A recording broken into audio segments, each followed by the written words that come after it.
Hi అండి. ఎలా ఉన్నారు అందరూ? బాగున్నారా? సో, ఇవాళ నేను మీకు ఒక రెసిపీ అయితే చూపించబోతున్నాను. నా వెయిట్ లాస్‌లో నాకు బాగా హెల్ప్ అయింది. నా టమ్మీ ఫుల్ అయింది. అలాగే నాకు క్రేవింగ్స్ లేకుండా చేసిందైతే ఈ రెసిపీ అండి. కిచిడి అనమాట. సో, వేడి వేడిగా చేసుకొని తింటే చాలా అంటే చాలా బావుంటుంది. సో, ప్రాసెస్ ఎలా చేయాలి ఏంటి అని చూపిస్తాను చూసేయండి. ఫస్ట్ ఒక చాయ్ గ్లాసు రైస్ అయితే తీసుకొని వాష్ చేసి పెట్టుకున్నాను అండి. నెక్స్ట్ అదే దాంతోటి నేను ఇక్కడ ఒక చాయ్ గ్లాస్ పెసరపప్పు అయితే తీసుకుంటున్నాను అండి. అది మీ ఆప్షనల్. పొట్టు లేనిదైనా తీసుకోండి, పొట్టున్నదైనా తీసుకోండి. సో, నేను ఇవైతే ఆల్రెడీ సోక్ చేసి పెట్టుకున్నాను అనమాట. సో, దానికోసం నేను ఈ పెసరపప్పు అయితే యాడ్ చేసుకున్నాను. నెక్స్ట్ వెజ్జెస్ అయితే మీ దగ్గర ఏ వెజ్జెస్ ఉన్నాయో అవి యాడ్ చేసేసుకోండి కిచిడీలో. సో, ఇవే వేయాలి అనేది అయితే లేదనమాట.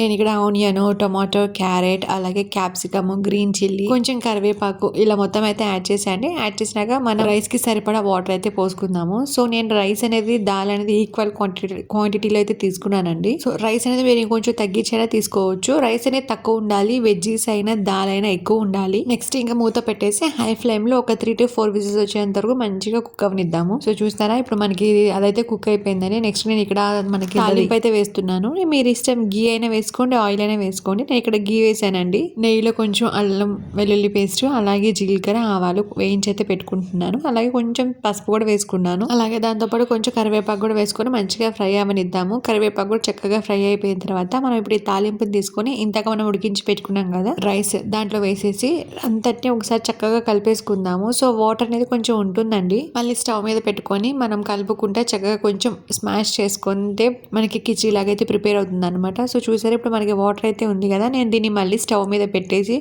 కొంచెం అటు ఇటు కలుపుకుంటా ఉంటే మనకి స్మాష్ అవుతుంది. అప్పుడు కొంచెం సాల్ట్ కూడా వేసుకొని ఆ వాటర్ అంతా కొంచెం దగ్గరికి అయ్యేంత వరకు, మరీ దగ్గరికి అయిపోకూడదండి. అన్నం మగ్గినట్టు మగ్గించుకోకూడదు మనం.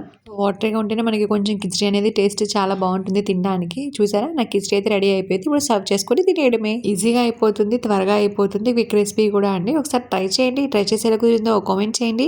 అలాగే మీకు ఎలా అనిపించింది రెసిపీ? నచ్చిందా? నచ్చితే ఒక లైక్ ఇవ్వండి.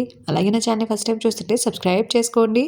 ఇంకా ముందు ముందు మరిన్ని ఇలాంటి హెల్తీ రెసిపీస్ అలాగే వెయిట్ లాస్ రెసిపీస్ షేర్ చేస్తాను. Thank you for watching. Bye.